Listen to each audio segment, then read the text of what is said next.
Parlons de Jésus, le seul et unique Sauveur. Hello, hello, on espère que vous allez bien. Alors, on est heureux de vous retrouver encore pour une nouvelle émission. C'est un témoignage et non des moindres.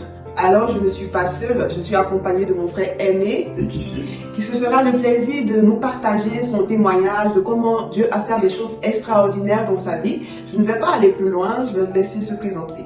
Merci Dina, merci pour ce temps de parole, pour cette œuvre que tu mets à disposition pour tout un chacun de passer, donner son témoignage. C'est très bien vu, j'ai vraiment apprécié cette œuvre. Du coup, j'ai tenu quand même à venir et à quand même partager mon témoignage. Sans plus tarder, je suis Emile Kissi, passionné de mode lifestyle, comme vous pouvez le constater.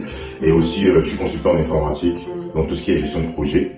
Et je suis arrivé cet après-midi, très rapidement, via la demande de ma sœur Dina, qui m'a sollicité pour être là aujourd'hui avec vous. Merci, ça me va droit au cœur. En tout cas, sans oublier que c'est 5 heures de trajet, mine de rien. Donc, ça prouve la considération et que Dieu te bénisse. Amen, amen. Donc, bon, pour introduire le témoignage, tu es converti depuis combien d'années? Alors, faut dire que moi, je suis chrétien depuis 2006. J'ai commencé, au fait, les cours comme on le dit chez nous, vu que je viens de la Côte d'Ivoire, on appelle ça école du dimanche. En gros, c'est le programme où chaque dimanche, on a des thématiques sur lesquelles on nous édifie. Et c'est au travers de cela que, franchement, j'ai connu, au fait, la Bible, dans les histoires de la Bible, les différents personnages, comment, en fait, la Bible a été mise à disposition pour nous permettre de pouvoir marcher et de pouvoir vraiment faire l'œuvre de Dieu. Amen, amen, gloire à Jésus. Ok, et bon, aujourd'hui tu es chrétien. Pour toi, c'est quoi l'avantage d'être chrétien? L'avantage d'être chrétien pour moi, c'est vraiment de posséder le Saint-Esprit. Partout où je me trouve, je n'ai pas peur, je ne sens jamais seul. Mais j'ai toujours cette présence auprès de moi qui me permet de pouvoir avancer, la tête haute, et de jamais reculer, de jamais avoir peur. Alors, aujourd'hui, tu m'as dit que tu avais beaucoup de témoignages. Et oui, effectivement, pas de moindre. En tout cas, si on commence là maintenant, franchement, on ne risquera pas de s'arrêter. Du coup, on est pris par le temps. Donc, mon témoignage va porter, au fait, une thématique bien précise qui est, franchement, ne jamais perdre d'espoir. Parce que lorsqu'on a le Christ, on se sent fort, on se sent vraiment comme les Anglais le disent, like a warrior. Donc, c'est autour, au fait, de cette thématique-là que je veux vraiment introduire, au fait, mes propos, afin de pouvoir vous édifier et vous apporter, au fait, une petite lumière dans vos activités, dans votre vie quotidienne. Amen, merci beaucoup. Donc, sans plus tarder, on t'écoute avec plaisir. Alors, comment c'est matérialisé? À la base, moi, je suis déjà une personne qui croit en soi. Je crois beaucoup en moi, en mes capacités, en mes facultés. Et le Seigneur m'a fait comprendre que, quelles que soient les difficultés que nous avons au quotidien, il faut toujours se battre. Et il faut toujours se battre, il faut toujours lever la tête et pour pouvoir atteindre ses objectifs. Du coup, moi, en fait, je suis arrivé en France durant la période 2018. À la base, je n'étais pas censé venir en France, mais tout ça, c'est la volonté de Dieu. Et je me suis retrouvé, au fait, dans un environnement où, comment on dit, expérimental pour moi, parce que à la base, moi, je suis quelqu'un qui adore être entouré. Le contact vraiment physique, c'est vraiment important pour moi, comme cet échange que nous partageons. Et je me suis retrouvé dans un environnement où il y avait personne autour de moi, même pas ma famille, je me sentais isolé. Et j'ai commencé à perdre espoir en moi et je voyais ma vie défiler, au fait. Bien vrai que j'interagissais avec des personnes SPN un peu partout, via WhatsApp, via les réseaux sociaux, tout et tout. Mais je me sentais vide. Et je me suis dit, pourquoi pas me rapprocher plus de Dieu? Pourquoi pas combler ce vide-là par la présence de Dieu? Et c'est comme cela, au fait, que j'ai vraiment expérimenté, au fait, une nouvelle vie avec lui. Je sais le fait de lui donner, au fait, tout mon temps, de lui accorder, de lui parler de tous mes petits déboires, et de pouvoir vraiment lui faire entièrement confiance.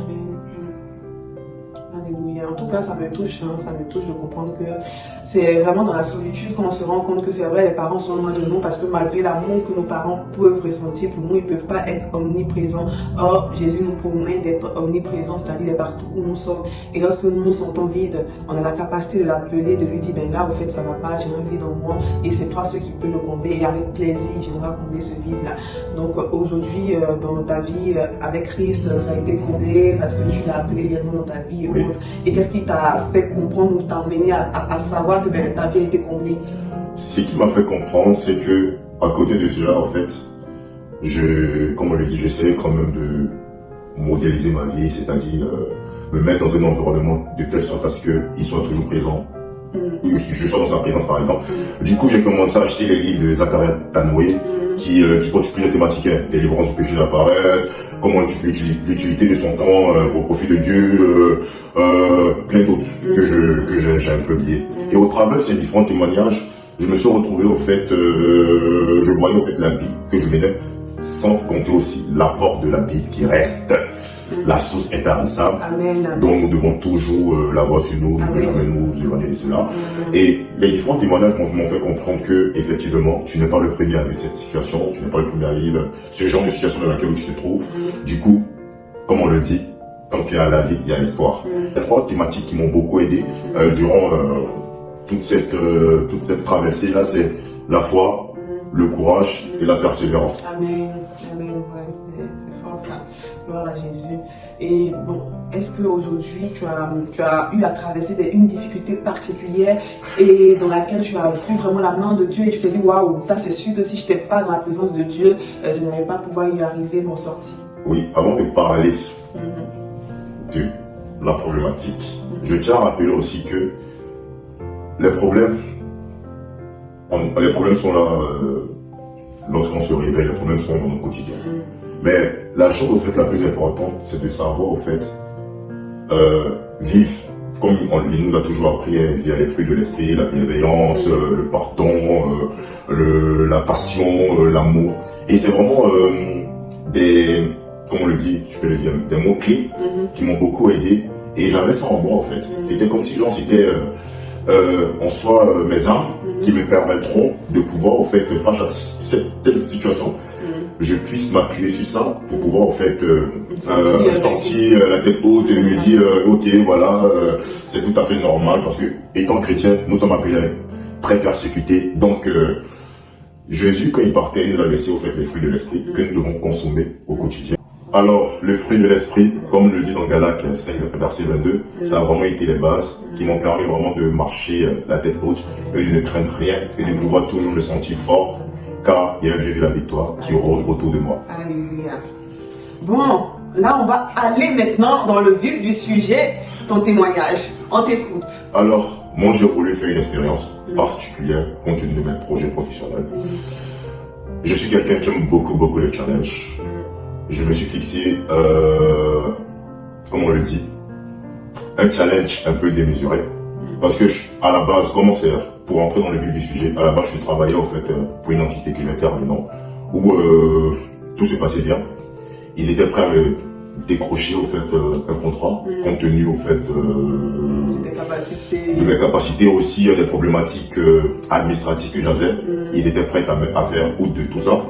Et j'ai refusé la proposition qu'ils m'ont faite, parce que moi en fait j'avais des objectifs personnels, de pouvoir vraiment, en soi si tu veux, parler anglais en fait, améliorer mon niveau de compétences en anglais, parce que dans mon domaine en fait, dans lequel je suis, la gestion de projet, c'est vraiment l'essence en fait de mon métier en fait, de pouvoir interagir avec plusieurs personnes, pouvoir vraiment piloter au fait des projets de grande envergure. Donc ça c'était l'intitulé de mon projet professionnel. Alors, avec mes petites économies, j'ai fait le choix d'aller dans un pays que je vais taire encore le nom, où je n'étais jamais allé, qui a une mentalité différente, une culture différente. Et je me rappelle comme si c'était hier, il y a 2 ans de cela, je prends ma valise, je dis au revoir à ma famille, tout ça, et je vais à l'aventure, dans un environnement où j'ai aucune attache. Aucune, comme on dit, je connais pas, je parle pas la langue, et c'était vraiment une expérience très enrichissante pour moi parce que ça m'a permis vraiment de me découvrir et de pouvoir développer encore d'autres qualités intrinsèques de ma personne. Alors, quand je suis arrivé, j'avais 2 problèmes spécifiques. Le premier problème c'était la langue et le deuxième problème c'était les problèmes financiers parce que je fais un cours en fait de finance. Bien vrai que je me suis bien préparé avant de partir, tout. Je suis parti, je faisais le coup comme il se doit, tout se passait bien. Et comme je suis quelqu'un de jovial, je me suis fait des amis de tous bords, que ce soit de l'Amérique latine, que ce soit de l'Océanie, que ce soit de l'Asiatique, des pays asiatiques, pardon. Et sur ce point, en fait, je me sentais parfaitement bien. Et aussi, j'étais dans un pays, dans une ville vraiment très touristique, où il y avait vraiment une sorte C'était toujours ambiance fête, il y avait plein de touristes qui venaient. Du coup, franchement, je me retrouvais en fait dans ce cadre, dans cet état d'esprit, parce que moi je viens là aussi. J'aime beaucoup bouger, et j'aime beaucoup être dans un environnement très mouvementé, ce qui me permet de pouvoir éclore. Alors, quand j'ai commencé maintenant à toucher le but de mes objectifs, autour de moi, au fait, quand je dis autour de moi, mes proches, il y a une sorte de, comment on le dit, décadence, si je peux le dire ainsi. Je commençais à perdre le contact avec certaines personnes parce que j'étais dans un environnement ouf. En soi, si tu veux, il fallait que je survive. Il fallait que je survive, il fallait que je m'adapte, il fallait que je m'imprègne de l'entité, au fait, de ce pays, de cette ville, de ce climat. Et je te cache pas que c'était difficile parce que j'ai toujours aimé ce contact, même étant à distance avec certaines personnes. Et beaucoup de personnes m'ont lâché. Tu vois, toutes les personnes sur qui je m'étais appuyé pour être là où je suis, ils m'ont lâché. Du coup, je me suis retrouvé tout seul. Et quand je me suis retrouvé tout seul, c'était compliqué. Franchement, c'était compliqué. Dieu merci, ma famille était là pour me donner la force. Franchement, j'en ai bavé. Mais je me suis dit une chose. La vie est telle qu'elle est et il faut toujours prendre la vie du bon côté. Voilà pourquoi dans mon propos introductionnel, j'ai dit qu'il ne faut jamais perdre d'espoir en fait. Je suis venu chercher quelque chose, bien vrai que je me sentais vite. Parfois je marchais dans la rue, je parlais moi seul. C'était compliqué et je ne pouvais pas aussi expliquer ça en fait aux personnes que je venais de rencontrer parce que voilà, ils ne comprendront pas en fait ce que je vis parce que voilà, ils ne savent pas d'où je viens, ils ne savent pas en fait mon histoire. Et je me suis retrouvé au fait vite. C'était pour la première fois de ma vie que je sentais le vide autour de moi en fait. Ma famille a toujours été là pour moi, j'ai dit big up aux soldats que vous êtes, vous connaissez. Ma mère aussi qui a toujours été là, qui me soutenait, tout ça. Et à côté de cela, comme je l'ai dit, j'étais à coup de problèmes financiers, j'avais perdu la motivation par rapport à tout ce que je faisais. Et je me suis dit, j'investis tant d'argent, il faut que je lève la tête et que je puisse vraiment en fait me remettre au fait dans l'état d'esprit dans lequel je suis arrivé pour pouvoir atteindre mes objectifs. Du coup, qu'est-ce que j'ai fait comme action que j'ai mis en place? Alors, je me suis rappelé de mon identité chrétienne au travers de ma foi qui m'ont permis au fait de pouvoir espérer, de pouvoir compter sur le Christ et de pouvoir vraiment marcher la tête haute. Donc, à la base, j'étais parti pour 6 à 7 mois, un peu en décalé, mais j'ai pu atteindre mes objectifs en 5 mois. Wow. Et ça coïncidait aussi à l'arrivée de mes parents, en fait. Mes parents devaient venir en août. Mon père et ma mère devaient venir en août. Et moi, en fait, comme Dieu a fait les choses, j'ai pu réaliser, en fait, mes objectifs juste avant, en fait, la période de venir. Du coup, quand je suis arrivé, la première des choses, je suis parti à la rue parler avec mes frères. La première des choses, quand ma mère m'a vu, elle dit, mon fils, je peux voir combien de fois tu as souffert parce que j'avais vraiment maigri en fait. J'avais vraiment maigri, je mangeais à peine, j'avais pas les sous pour pouvoir me nourrir, je mangeais une ou deux fois, sachant que j'avais une belle vie en France, hein. J'avais une belle carrière qui m'attendait selon ce que les gens en fait voulaient me proposer. Moi ça m'intéressait pas, mais je voulais vraiment expérimenter au fait cette sorte d'aventure là. Et au soir au fait de tout ça, je peux le dire aussi, ça m'a permis vraiment de voir la vie autrement, de ne plus trop compter sur les gens parce que moi en fait j'ai tendance à me reposer beaucoup sur les gens. Je dirais pas que quand j'accomplis quelque chose dans ta vie, j'attends en retour, mais je lui dis, j'ai vraiment besoin de ce contact, discuter, raconter ma vie, raconter mes délires. Ça me permet en fait de me sentir bien. Et quand j'ai perdu le contact avec ces gens en fait qui me permettaient de pouvoir raconter cela, je me suis senti vide. Mais il y avait toujours des personnes que je savais au passage, big up à vous. Je n'oublierai jamais, il y a des personnes qui sont venues me donner la force, qui ont pris les billets d'avion, qui sont venues me voir là où j'étais, et ça m'a vraiment fait chaud au cœur, parce que c'est vraiment quelque chose au fait que je n'y attendais pas. Et je me suis dit que franchement, dans ce monde ici-bas, même quand tu as des problèmes, il y a toujours des personnes au fait qui ont le bon sens et qui savent au fait faire la part des choses afin de pouvoir apporter au fait cette valeur ajoutée qui te manquait tant. Amen, amen, amen. Wow. C'est vraiment fort, au fait, ce témoignage-là, parce que tu es allé à l'aventure, tu avais des privilèges de France ici, tu étais bien, tu avais une bonne proposition, mais tu as accepté d'aller à l'aventure parce que tu avais un but à atteindre. Et on sait qu'aujourd'hui, il y a beaucoup de personnes aussi qui ont des projets, mais qui ont peur de l'inconnu. La peur de l'inconnu également, c'est une incapacité à se projeter ou une incapacité à faire confiance à Dieu en se disant que en fait je vais là mais je sais pas ce qui va m'arriver et autres. Souvent même il y a des personnes qui ont une conviction de ce qu'ils doivent faire ou de ce qu'elles doivent faire, mais elles ne veulent pas y aller parce qu'elles ont peur de l'inconnu. Et à travers ce témoignage là, en fait, Aimé nous encourage toutes et tous à faire confiance à Dieu. C'est vrai qu'il est parti pour atteindre un but personnel, mais c'est parce qu'il avait aussi la conviction. Et quand il est allé, c'était pas évident, mais il a dit que lorsque tout le monde avait abandonné, parce que même si ses parents étaient là, mais c'était à distance, avec des mots d'encouragement, mais il avait besoin des personnes physiques qui allaient l'encourager, le soutenir et autres. Et au fait, il s'est rendu compte que c'est la foi, la présence de Dieu, seul qui peut le combler. Alors le mot de fin, c'est que lorsque vous avez un projet, lorsque vous voulez atteindre un objectif par rapport à aller à l'aventure, soit pour votre projet professionnel, le seul conseil que je peux vous dire, c'est que malgré les difficultés dans lesquelles vous vous trouverez, le Saint-Esprit sera toujours là, il va toujours mobiliser des gens pour vous aider à vous sentir rempli d'amour et il va vous permettre de pouvoir atteindre vos objectifs. Donc n'ayez pas peur et dites-vous que quel que soit le projet professionnel que j'ai, avec le Saint-Esprit, je le réaliserai parce que nous ne sommes pas nés pour souffrir.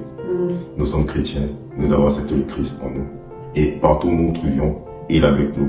Il attend juste qu'on lui fasse confiance, qu'on lui donne sa place et il se révèle à nous. Amen. Telle est mon expérience. Amen, amen.